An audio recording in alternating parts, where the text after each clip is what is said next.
And reporter Rachel Pupazzoni is at Martin Place and joins us now. So, Rachel, what's the situation there now? Good morning, Joe. People continue to come to this place here to lay flowers. I would say that the crowd is growing, actually. I can see lines of people everywhere. You can probably see them behind me, people filing past this growing mass of floral tributes. People from all over the city have come to lay flowers. In fact, Joe, I spoke to a woman this morning who'd flown in from Perth. She arrived early this morning and came straight here before even going to check in to buy flowers and lay them here. So this is something that is impacting people not just in Sydney but indeed all of Australia. Other things that have happened this morning, the Martin Place train station has been opened as well, and there is definitely a very strong presence here. I've seen people standing here clearly upset with what has happened involving the Sydney siege 2 days ago. People in tears, embracing each other, just showing their support for those people who've been impacted by this tragedy. I spoke to some of them early this morning. It shocked me, seriously.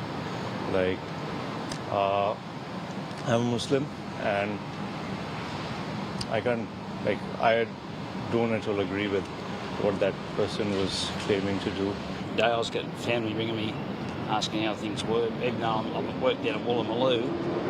And it's just unbelievable what went on in the city. I don't think a lot of people won't never get over it. I think it's just a sense of great sadness. I just feel sad at the moment walking, thinking about these poor people who have died. Terrible tragedy.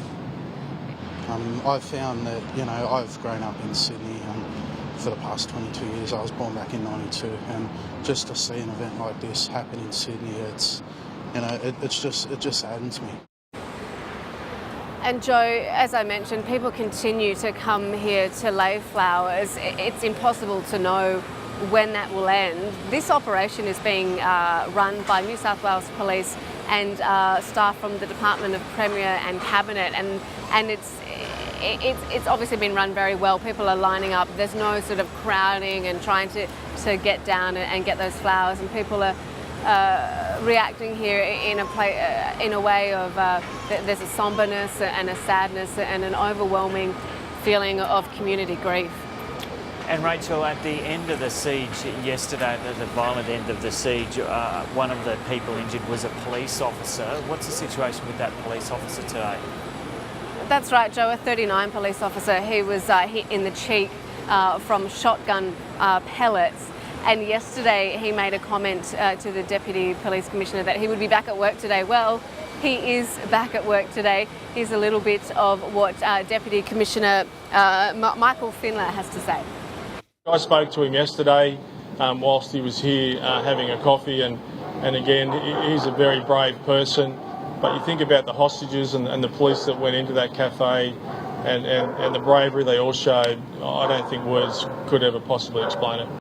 And that's New South Wales Assistant Police Commissioner Michael Fuller. Joe, as I mentioned, the train station has now been opened.